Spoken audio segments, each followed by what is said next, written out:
Hi, this is Ben Rigg, Head of Music at Waiku College, and welcome to our channel, which is called Muse, where we talk to New Zealand artists, bands and songwriters about how they wrote songs that they've released, and also get a little bit of a history about how they became a musician and what they do.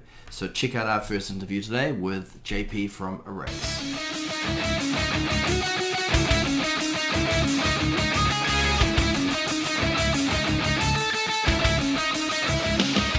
JP from Erase, we have him here. He's going to discuss with us today about his songwriting for a song called Little Blue Dot. And hello to you, JP.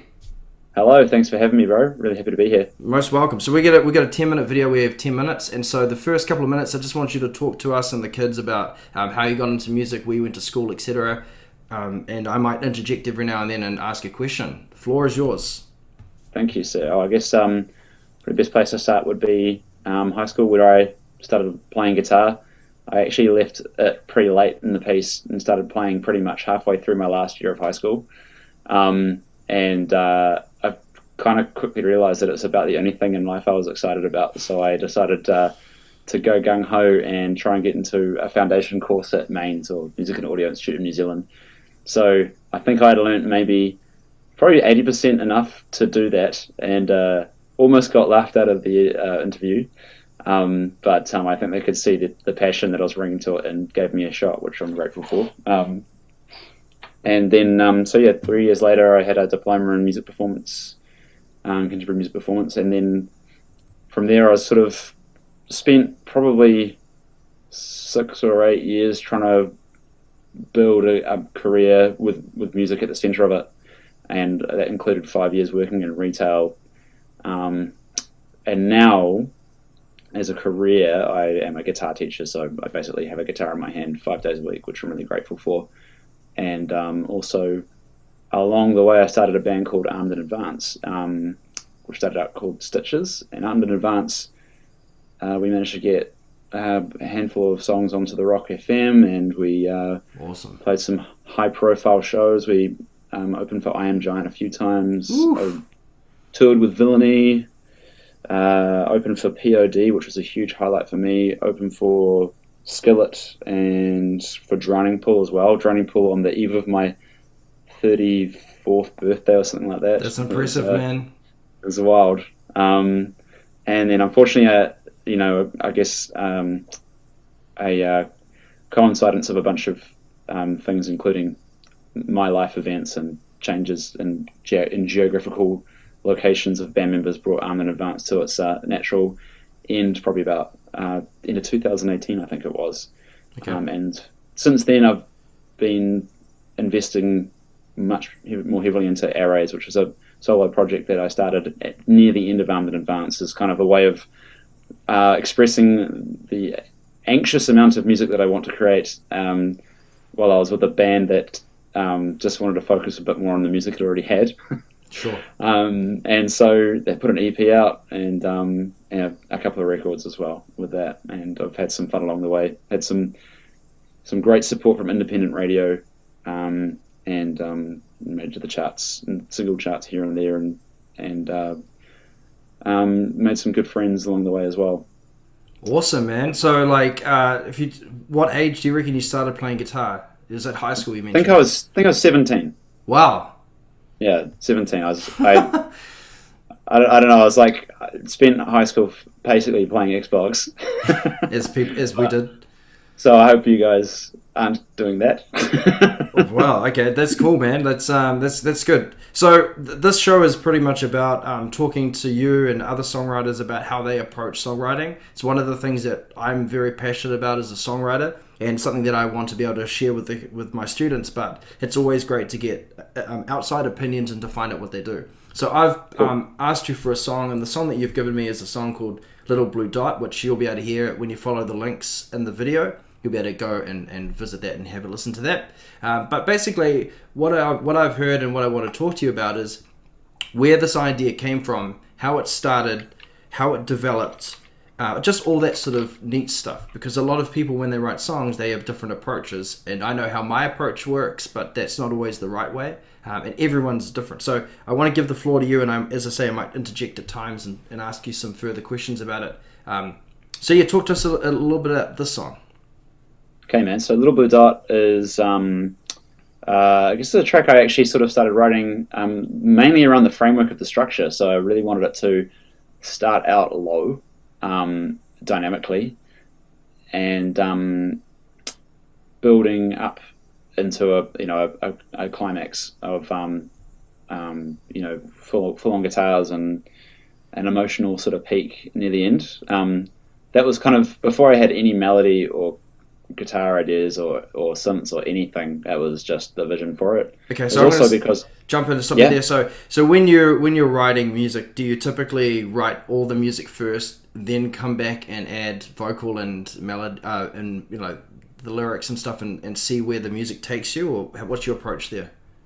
I think it's a case by case basis, and often I think the lyrics the vocal melody, more importantly, is being written as I write the song. Sure. So it's kind of like I'll write a riff or a section. I'll be like, there'll already be a little melody weaving its way in there that I'll kind of have in mind and I'll be getting excited about, and then those melodies start to crystallize as the instrumentation will start finishing. But actually, I tend to write guitar, drums, and bass parts for the song, then put vocal melodies in, and then sweeten it with lead guitar and synths and stuff afterwards. So I think it's really all built around with the vocals at the center. They've got the rhythm instruments as a foundation, and then everything else that goes after the vocals is to support what the vocals have done and not to interfere with.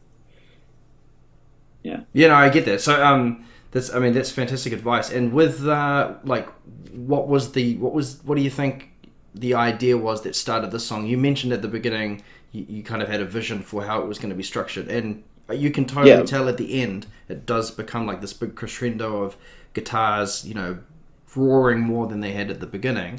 But what do you think was the main thing that got you into the point where you could hear how the rest of the song was going to be, flesh out? Well, I mean, I started it with the bass, and actually the bass guitar was actually the reason I started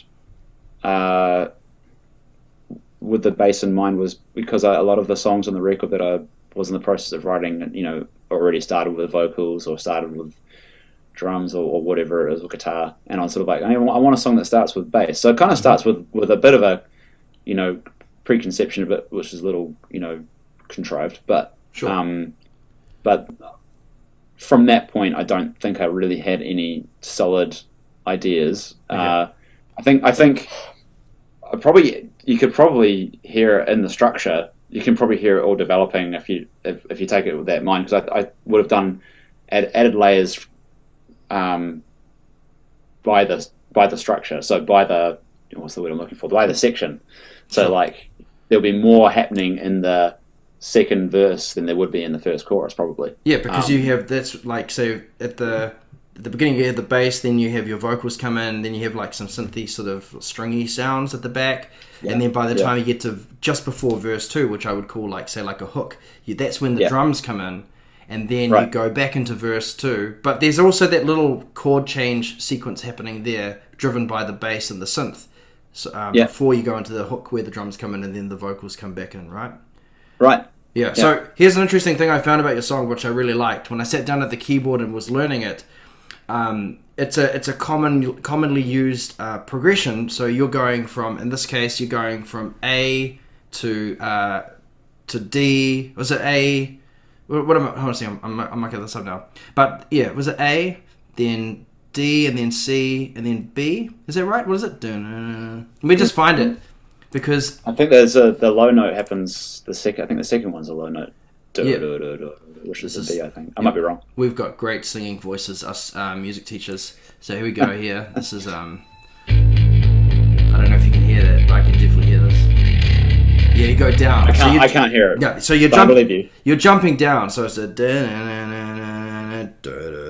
and then you jump up to C. But then when you go back down, you kind of go to this B, which is I'm pretty sure that's right. Yeah, and what I like about that is it's real common for people to do it the other way, where they kind of just go back to the note that they've they've gone between, and I found Yeah, that I very hear you. interesting. Yeah, yeah, Yeah, I think one of the best bits of advice I ever got from someone probably at music school was sometimes a good way to write a song that's a little bit left of center is to take what works and screw it up. well, that's good. And the other thing I Yeah, really like about the song that I've listened to is that you do a thing where you kind of you're singing a major third, and then you go yeah, up to the fourth, and then when you come back down, you go back down to the minor third. yeah, Which to yeah. me is like, those are cool things that I really like my students to think about. And how did that just happen naturally? You're not think we never think in theory when we write. It's just a way of No, describing it, right? yeah, yeah. That's 100% right. But also that's something that my soul is obsessed with. I almost have to try and not write that in some songs, just so that it's not in every single one of my bloody songs. But yeah, I love the interplay of the major and minor thirds in songs. It feels like very powerful to me. Oh, it's extremely. It's a Um, very. Those to me, as I talk to my students, they're like the emotive notes. Your minor and yeah, your major third. Those are the ones that really give emotion to things. right. So no, and I really like that, and I really like the way That's that cool. the song, as you say, builds up. There's a couple of other things. We're running out of time, but a couple of other things I really like, and I want to talk to you about. I'm so sorry that you can't hear this as we're recording, but and I'll just talk to it because the kids can have a listen to it. There's a guitar motif that you're playing, and when the hook comes in, and your bass is changing, but that guitar motif is staying the same. And it's the same thing that happens, I believe, in the second verse. I'm just gonna just quickly play it so I can refresh my memory. If you give me a time code, I can check it out. Yes, we'll do that. Okay, so 121 is when that comes in. That's when you've jumped as you're kind of structuring. You've gone from this like softer part. You've gone through this other chord progression to give it a different vibe.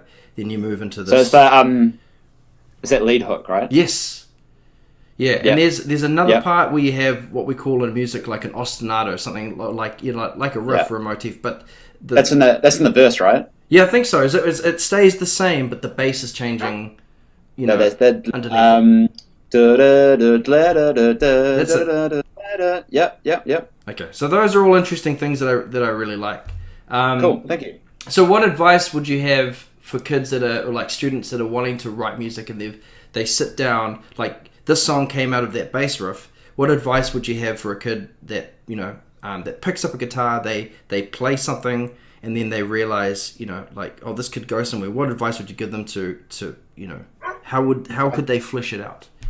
Yeah, I think you have to trust your gut, and the more that you write songs, the more data your gut will have. So don't be afraid of writing and finishing a song, and if it's not perfect, to start another one. Sure. Because in my experience, those imperfect finished pieces that you have in your hard drive that you almost don't want to listen to again, they find a way if they've really good ideas, they find their way into a new song, sometime down the line when you've got the technical ability to execute it better. Sure. So just keep writing, and when you are feeling something, and this is for the music theory heads, don't theory your way out of a good idea, because I love writing stuff that is left of center, but sometimes the best thing you can do is write where your heart's going. Don't get in your head about it. Sure. Do you ever send your ideas to people to kind of get a little bit of an idea of where it's going? Do you get, especially at school? The funny thing for you though, JP, is that you didn't really start playing guitar until you kind of in your final couple of years, even your final year, right? My final year. Yeah. Yeah. So Yeah. Sorry. when you come up with ideas and you're like unsure, or you want to see what other people's, do you show other people your ideas and see what they feel about it? What's your viewpoint on that? No. It's a gret strategy, and I probably should do it more. But I'm a little bit of a antisocial butterfly.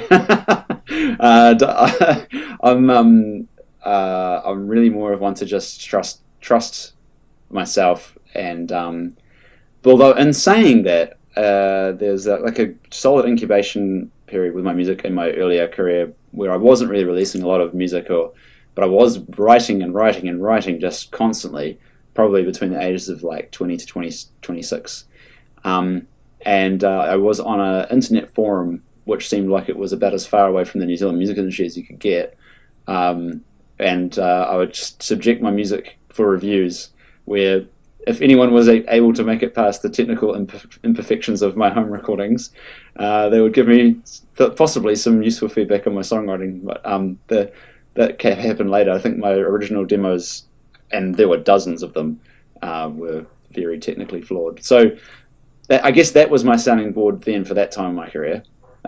Nowadays, I think I've got a lot of gut data, like I was kind of referring to before, and if I get excited about something and I execute it well, I feel good about it, and I'm content enough to share that with the world afterwards. Perfect advice, because, you know, at the end of the day, I've listened to that album a lot, like years, and I have to say there are some absolute bangers on that, and that's one thing I really appreciate, is that I share that experience. When I feel good about something, that must mean that somebody else, it might not be everybody, but someone else is going to be able to connect with that. And, man, and you know, there's never going to be everybody. You're never going to convince everybody that your music's worthwhile. But you know, if you can convince 0.5% of the world's population, that's still hundreds of millions of people, isn't it?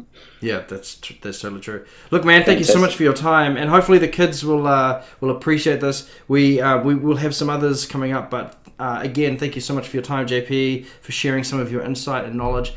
Go and check out this track and have a listen to what we've been talking about. I will post the lyrics online so you can have a talk about that, and we'll catch up again some other time. But thank you so much for spending time with us. Thanks, mate. Thanks so much for having me on. I really appreciate it. All good. See you later. Cheers, guys.